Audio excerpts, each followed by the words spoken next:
नवी अर्थक्रांती प्रस्तुत गाव छोटं पण काम लय मोठं या विशेष सिरीजच्या आजच्या भागात आपण एका अशा गावाची सफर करणार आहोत जिथं भिंती बोलतात, अंगणात गोष्टी रंगतात आणि घराघरात ज्ञानाचा खजिना दडलेला आहे। हे गाव साताऱ्यातील महाबळेश्वरच्या कुशीत वसलेलं जगावेगळं पुस्तकांचं गाव भिलार। एकेकाळी केवळ स्ट्रॉबेरीचं गाव म्हणून ओळखलं जाणारं भिलार आज भारताचं पहिलं आणि ब्रिटनमधील हेऑनवे नंतर जगातील दुसरं पुस्तकांचं गाव म्हणून ओळखलं जातं।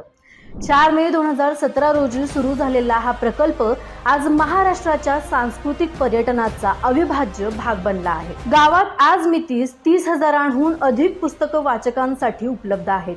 केवळ कथा कादंबऱ्याच नाहीत तर कविता, इतिहास, लोकसाहित्य, बालसाहित्य, स्त्री साहित्य आणि निसर्ग अशा 25 पेक्षा जास्त विभागात पुस्तकांचं वर्गीकरण करण्यात आलंय।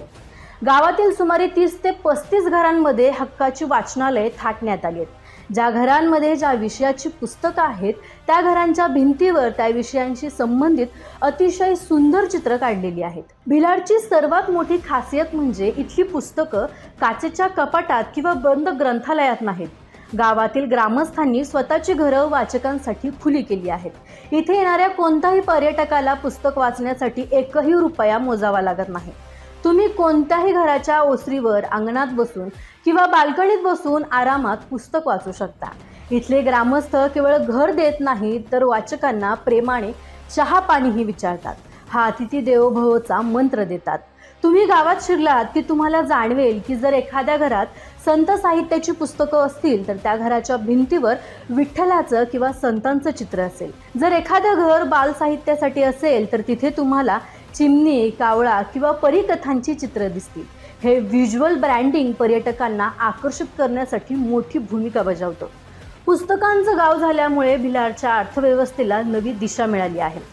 पुस्तक वाचायला येणारं पर्यटन तिथे मुक्काम करतात, ज्यामुळे स्थानिकांना होमस्टे आणि लॉजिंगचा व्यवसाय मिळाला आहे। स्ट्रॉबेरी सोबत आता हस्तकला, स्थानिक खाद्यपदार्थ आणि पुस्तकांच्या विक्रीतून गावाची उलाढाल वाढली आहे।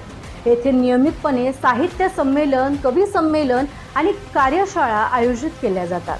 भिलारने जगाला हे दाखवून दिलंय की मोबाईल आणि इंटरनेटच्या युगात जर योग्य वातावरण निर्मिती केली तर माणसं पुन्हा पुस्तकांकडे वळू शकतात। जर तुम्ही वाचक प्रेमी असाल तर भिलारला जाणं तुमच्यासाठी एक साहित्यिक सफर असेल।